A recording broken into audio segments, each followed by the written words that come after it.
Shalom Barajá, vamos a seguir con la historia de los hebreos en Cuba.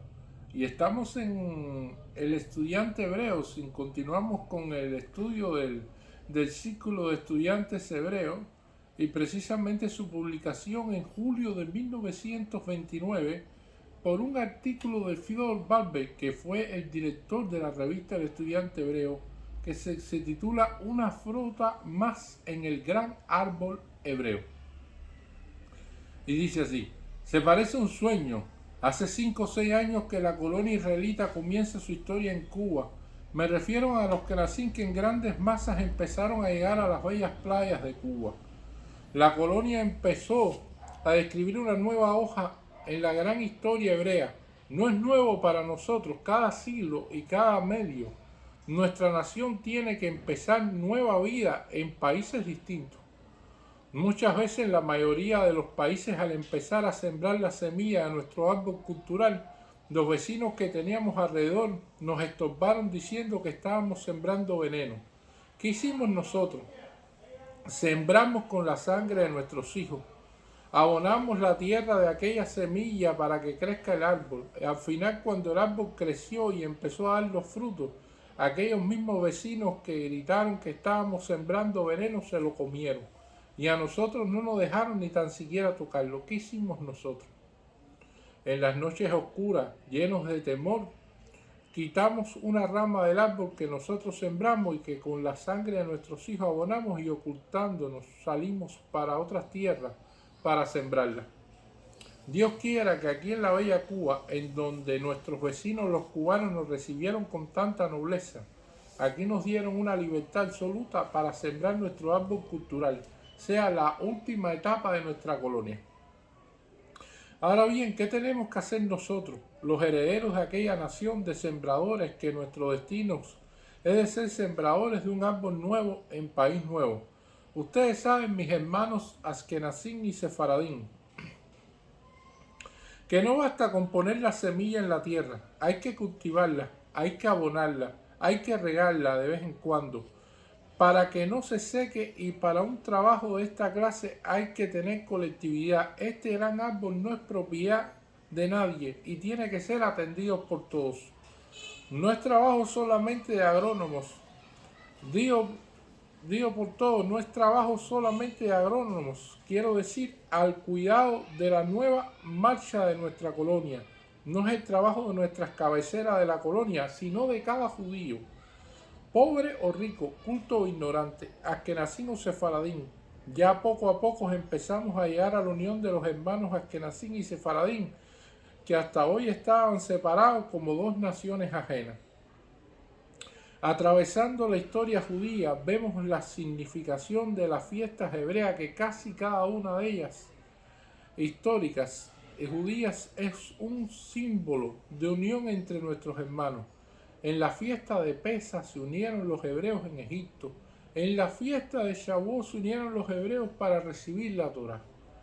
Con estas líneas quiero decirles, mis hermanos Sefaradín y Askenazim, que estamos en víspera de una fiesta también de unión, y que también, a mi juicio, tiene que formar parte de la historia hebrea de Cuba. Hace un año que se reunieron algunos jóvenes judíos animados, llenos de esperanza, llenos de voluntad y energía, para continuar con su ayuda a cultivar el gran árbol cultural. Eran pocos. El trabajo le asustó, pero sin embargo se pusieron en la frontera como los hijos de Macabeo, luchando, atravesando todas las dificultades, y formaron aquella nación que enlaza por primera vez en la colonia israelita de Cuba, los Sefaradín y Askenazim. Estos jóvenes de ambas ramas hebreas quitaron la dificultad del idioma de ambos, quitaron la dificultad de costumbre, y juntos marchan adelante para el engrandecimiento de la colonia israelita de Cuba. El día 14 se celebra la fiesta para demostrar los primeros frutos de esta unión. Quizás el árbol no dé los resultados apetecidos que se podían esperar. Quizás los frutos serán pequeños, pero no tenemos, una vez visto un fruto de nuestro árbol, estamos llenos de orgullo, llenos de esperanza y con una energía nueva a trabajar, a luchar, para mejorar y engrandecer los frutos de nuestro inmenso trabajo. Ahora ustedes, los hebreos de la colonia israelita, como ya dijimos que el árbol sembrado por nosotros es de todos y para todos, vengan a ayudarnos en nuestro trabajo de unión y engrandecimiento hacia nuestra colonia hebrea, para demostrar al mundo entero que nosotros, los herederos a quienes confiaron para sembrar la rama histórica en una tierra nueva, cumplimos con nuestra misión, sembramos y ya tenemos los primeros frutos, y en adelante lucharemos para que de nuestros frutos gocen tanto los hebreos como los cubanos, para engrandecer nuestra patria adoptiva, como muchos hermanos contribuyeron a engrandecer los distintos países que poblaron. En este número de julio de 1929 también hay un artículo muy interesante de Matilde Salinas que dice así: aunque no sé si podré, ni estoy segura de poder traspasar sobre este papel mi verdadero sentimiento con respecto al significado del título con que denomino mi humilde escrito, trataré de hacer un esfuerzo, llamando mi imaginación y de memoria mi vida infantil, mis días pasados, completamente dedicados al estudio, a la vida escolar, a aquella vida que a pesar de mi tierna edad se deslizaba algunas veces entre zozobras y otras veces en el placer del premio a medio conseguir, y otras veces sola, completamente alejada de mis compañeras de clase. Tendría la sazón de 4 o 5 años, fue la primera vez que sin yo sospecharlo, sin llegar a comprenderlo, causé la envidia de mis condiscípulos. Fue un día de clase después de haber merecido un fuerte de abrazo, una cordial caricia de la directora y un premio consintiendo en una estampita bíblica por haber recitado sin equivocarme cuáles eran las 5 partes del mundo.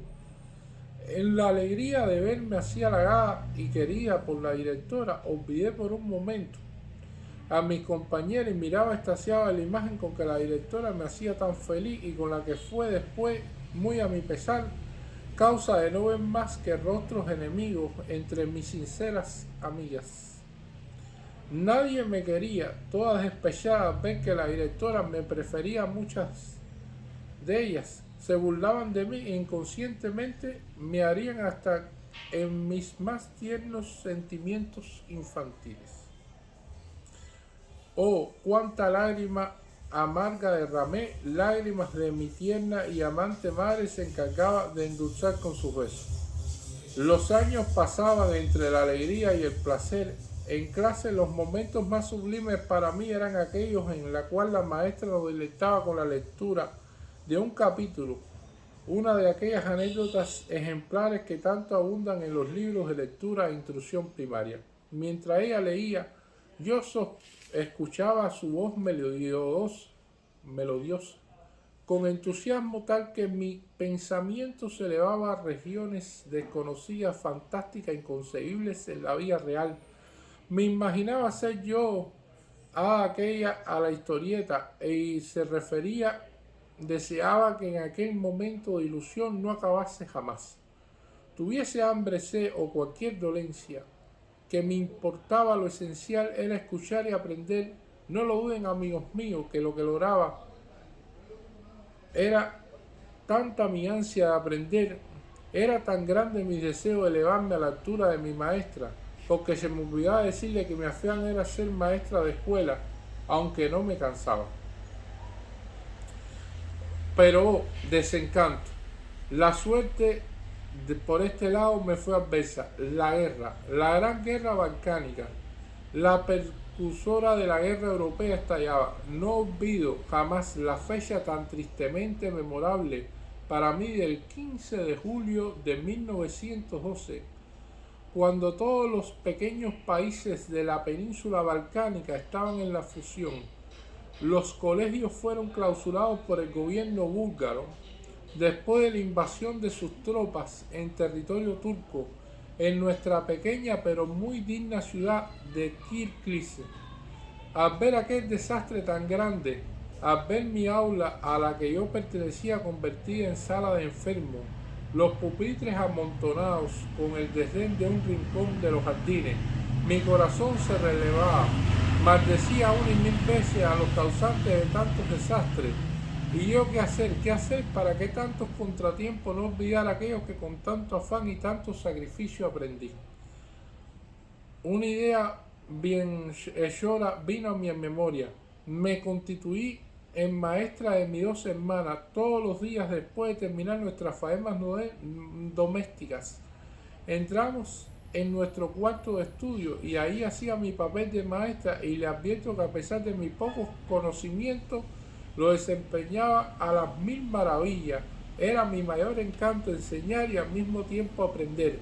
Y mis hermanas, que ellas tan rebeldes eran conmigo, cambiaban completamente de carácter en clase. Se volvían sumisas, me escuchaban entusiasmadas, me obedecían como buenas discípulas y progresaban como no lo hacían en su verdadero colegio. Oh, qué orgullo, qué alegría sentía yo, mi aspiración se veía coronada de éxito. La casualidad me brindaba la oportunidad de probar mi actitud en el método difícil y escabroso de la enseñanza con mis mismas hermanas. He allí mi encanto, mi fantasía, mi ideal convertido en realidad. ¿Qué me importaba la guerra? Mientras me veía rodeada de los objetos escolares que me eran tan queridos, para mí no existía el mundo exterior, sino medias lo suficiente para no hastiarme en mi vida medio infantil. Estaba al cumplir los 13 años y me sentía orgullosa y feliz de poder ser útil a mis hermanas, útil a mi familia, ayudándome a mí misma. Mas esperaba siempre incansable la reanudación de mi tan bruscamente interrumpida carrera y nunca desmayé ante el negro espectro del desencanto. No, señores, sabía que la causa de muchas ilusiones o aspiraciones estudiantiles tronchadas la tiene el desaliento y la fuerza de voluntad batida. Obstáculos, estos se presentan en todos los momentos de la vida. El ideal debemos sostenerlo hasta el fin y algún día nuestros desvelos serán recompensados. Ahora me preguntarán ustedes, ¿de dónde la realización de mi ideal o encanto? Y yo les contestaré el resto de mi historia. Después de la guerra, es decir, con la terminación de la guerra balcánica, embarcamos hacia Cuba. Toda mi familia en la época que nosotros llegamos a esta tierra no se encontraba en colegio como lo hay hoy, donde por poco dinero podría yo conseguir clases en el idioma francés que era el que yo estudiaba. Y a pesar de eso yo traté con el mismo sistema anterior de no olvidar nada mientras cosía, bordaba o me dedicaba a los trabajos domésticos de mi hogar paterno. Me repetía sin cesar poesías, capítulos de gramática y cosas análogas para no olvidar y vivir bajo el encanto aquel que siempre me dominaba. Y mi recompensa esta aún la espero. Y si el Todopoderoso me ayuda en esta, obtendré en mis hijos, ellos y mi lugar conyugal forman mi nuevo ideal y espero con mis cortos e insuficientes conocimientos ayudarles a enseñarles a ser hombres bien, hijos sumisos y laboriosos, valientes y defensores para su patria, obedientes y respetuosos para sus maestros. Si llego a ver lo que ellos espero, tengo suficiente recompensa con ellos, no pido más. Los maestros, magos de la enseñanza y educación de los vivientes seres a quienes debemos nuestra vida moral e intelectual son los que sostienen con una mano a nuestros hijos en la ascensión hacia la difícil y escabrosa roca del estudio. Y los padres extendemos la otra mano hacia nuestros hijos para cooperar debidamente a tan grandiosa obra. Para ello y para que lleguen a las más altas cumbres de nuestra legítima ambición. No sé, mi escrito compagina con su título. Lo cierto es que yo describo una página de mi vida infantil con la cual siento nostalgia infinita de un lejano pasado. Hago revivir en mí recuerdos gratos de lo que fue y no volverá jamás. Si, amigos y queridos lectores, vosotros los niños que casualmente leeréis este artículo, tomad y seguid mi ejemplo, que no os arrepentiréis. Y vosotros los jóvenes estudiantes y no estudiantes, formad de vuestros estudios un encanto, y lo que os le parece un sacrificio será luego un deber, y el deber será un hábito, una distracción que llegará a formar parte de vuestra vida y os preparará en vuestra ruta al porvenir, en remedios la ciudad de Remedios, en julio de 1929, la señora Matilde Salinas. Y otra de las cuestiones interesantes que también hemos visto en julio de 1929 son artículos con respecto a lo que causó la revista El Estudiante Hebreo en la comunidad. Y este es de Julio Mutal. Dice así: por fin ha llegado este momento anhelado de romper las cadenas del largo mutismo en que las tinieblas nos tenían sumidos y defender el derecho del oprimido contra el usurpador. El horizonte que parecía amenazar una fuerte tempestad súbitamente se ilumina con la aparición del rey Astro, reflejando sus rayos de esperanza a través de las espesas oscuridades, mostrándonos el sendero de la verdad y la justicia. Asimismo se ilumina nuestra mente con esta clarividencia cegadora para contrarrestar y discernir esta ráfaga de peligros amenazando rutina y desolación. Es el oprimido que triunfa sobre el opresor, es el débil que vence al fuerte, es la verdad que se impone ante la mentira. Un mutismo revelador, traicionero, se arraiga en la mente de todos nosotros que nos querían poner un freno en nuestras bocas, como si fuéramos condenados a entrar bajo el yugo de las bruscas voluntades e impedir a manifestar nuestros deseos, pero al fin sonó la hora. En el preciso momento en que algunos nace una idea sublime, con una iniciativa loable y digna de todo apoyo y admiración, surge en la mente de otros la condenable labor de levantar un murallón que quieren eclipsar aquella citadela de la alta cumbre donde cuelga un estandarte de justicia y defensa para hacer frente al peligro que se avecinará. Pues el estandarte de los estudiantes hebreos en Cuba que merece nuestro respeto y confianza. El resurgimiento a la realidad, de la languidez a la actividad, de la inercia al movimiento, como una rueda de rotación arrastrando consigo todos los obstáculos que encuentra a sus pasos y limpiando el camino por donde atraviesa. Así dio luz la revista de los estudiantes hebreos, que culminó con un éxito moral y cultural en el poco tiempo que lleva de vida. Al regocijo de todos los que la dirigen, me asocio sinceramente deseándoles un sinfín de éxito, con la esperanza de que este es el paso gigantesco que hayan hecho nuestros estudiantes en la vida cultural de nuestro elemento. También hay un interesante artículo de Marin Nemtsov con respecto al estudiante hebreo. Sin tener dotes para escribir una publicación, escribo estas líneas, motivada por la alegría que experimento al pensar que el Círculo de Estudiantes Hebreos celebra hoy su primer aniversario. Ha pasado un año de lucha, discordia, pena, sacrificio, y ahora nos encontramos con una sociedad triunfante de bastante prestigio en la colonia hebrea.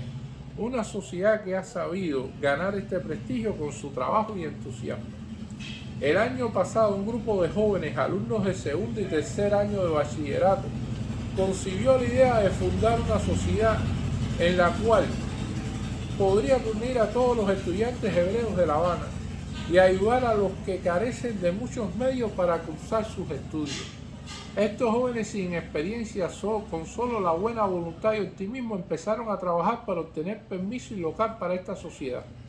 Pero siendo todos menores de edad y sin capital necesario para su fundación, acudieron al Centro Israelita de Cuba, que tomó mucho interés y ayudó. Este grupo de estudiantes ha puesto la primera semilla que dio raíces profundas en un árbol, cuyo fruto podemos ver esta revista en la cual escribo estas humildes líneas. Cuando antes de fundarse el círculo me han propuesto los planes sobre su fundación, pensé que no podrían triunfar y me sentí bastante pesimista con relación a él. Desde los primeros momentos, cuando se efectuaron las primeras elecciones, todo me parecía un choteo y pérdida de tiempo. Pero después, cuando se disolvió la primera directiva y eligieron la segunda, vi que estaba muy equivocada. Vi que los fundadores iban a triunfar. Y efectivamente, un año, a pesar que a veces el círculo estaba en su punto crítico, los directivos con su trabajo lo llevaban hasta el triunfo, y cumple hoy un año de su existencia. Esto demuestra que existirá en lo futuro, llegando a ser una de las más grandes y prestigiosas sociedades de la colonia hebrea, en la cual no habrá diferencia entre los Yiddish y sefaradí. En este primer año es el fundamento de un edificio que llegará en construcción en los años siguientes, hasta que un día abriremos los ojos para ver un edificio bello, majestuoso y sólido, que ningún huracán podrá destruir. Felicito de todo mi corazón a los fundadores del circo.